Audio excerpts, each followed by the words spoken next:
Well, today in class we looked at how to solve a simple one-step equation. For tonight's homework, what I want to try to do is I want to focus on solving a multi-step equation, and we're just going to focus on two-steps equations today, two-step equations.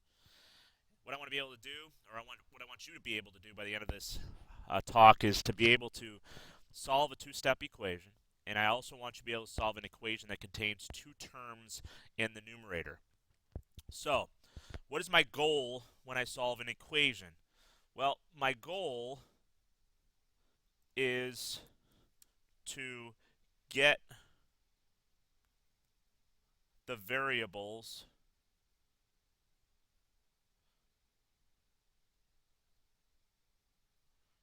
on one side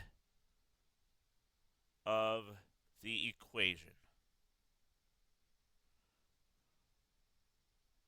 Or in another way, I want to isolate the variable. So I want it to get it totally by itself. I don't want anything else next to it except just the coefficient in front of it. So how are we going to do this? What is the order of operation for just solving some equations? Well, when possible, what I want to focus on is first I want to be able to try to subtract or add constants. That's the first thing I want to do. I want to get the constants on one side, and the way I'm going to do that is I'm going to either subtract a constant from one side and take it to the other, or I'm going to add a constant from one side and get to the other. And then the second thing I want to do is I want to divide or multiply.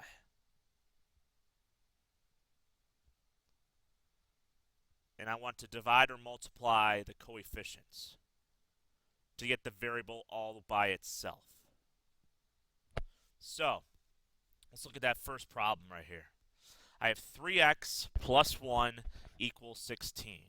So when I'm looking at this, I have a number in front of a variable, and I have a constant term. Well, if we remember what we talked about first, is we want to be able to subtract or add the constant to one side of the equation. So what that means is I want to get rid of that plus 1. Well, like we talked about in today's class, in order to get rid of it, I have to do the inverse operation, which is subtracting. So I want to subtract 1 from both sides. So when I do that, I get 3x equals 16 minus 1, which is 15. So I have the variable all by itself, with just a coefficient in front of it. I just have a 3 being multiplied by x equals 15. So to get rid of that 3, what I'm going to do is I'm just going to divide both sides by 3, because that's the inverse operation of multiplication. And I get x to equal 5. So let's check it. I do 3 times 5 plus 1 equals 16. 3 times 5 is 15, plus 1 is 16 equals 16. So let's look at another example. I have 2 plus 3x equals 17. So remember, I want to get the variable by itself, so that means I have to get rid of the constant term, which is 2. So I'm going to subtract both sides by 2. And then I get 3x equals 15. So now I worry about this multiplication. I want to get rid of that 3 that's being multiplied by x. So what I'm going to do is divide both sides by 3, because that's the inverse operation of multiplication. So I get x to be 5. So I have 2 plus 3 times 5 should equal 17. So I have 2 plus 15 equals 17. So 17 does equal 17. So 5 is my solution to my equation. Let's do one more example. I have 5 equals y minus 2 minus y over 2 minus 3. So what I want to do is I want to get y over 2 by itself. So that means I want to get rid of the minus 3 first, because I want to get the variable by itself. So I want to get rid of the minus 3. So the inverse operation of subtraction is adding. So I'm going to add 3 to both sides of the equation. So I get 8 equals y over 2. And what I want to do is I want to get rid of the 2 that's in the denominator. So this operation was division that's being shown here. So the inverse operation of division is multiplication. So I'm going to multiply both sides by 2. So I get y to equal 16. So if I do 5, it should equal y over 2 minus 3. So I'm going to put 16 over 2 minus 3 because y was 16. 8 minus 3 is 5, and 5 equals 5. What I want you to do is stop the video and try questions 4 through 6. And what we'll do tomorrow in class, or whenever we see you next time, we will go over them in class. Now, hopefully you guys watched the other, did 4 through 6, but now what we want to do is we want to jump to goal 2, which is that students will be able to solve an equation that contains 2 terms in the numerator. So I have x minus 7 over 3. So x and 7 are my 2 terms that are in my numerator. Now, I don't like that 3 in my denominator.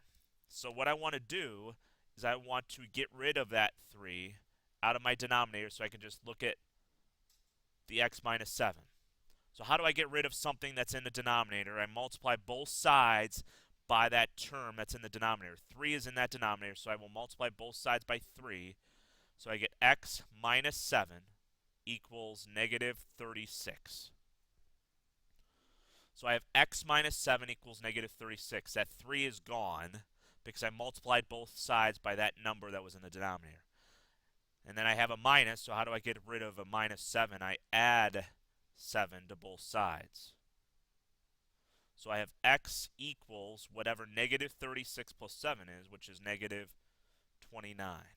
So if I check it, negative 29 minus 7 over 3 should equal negative 12. Negative 29 minus 7 is negative 36 over 3, and that's negative 12, and that equals negative 12.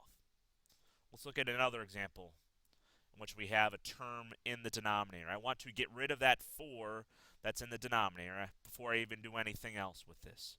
I have y minus 1 over 4 equals negative 2. So I will multiply both sides by 4. So I have y minus 1 equals negative 8. So now I have a minus sign. To get rid of the minus, I do the inverse operations, which is adding 1. So I have y equals negative 7.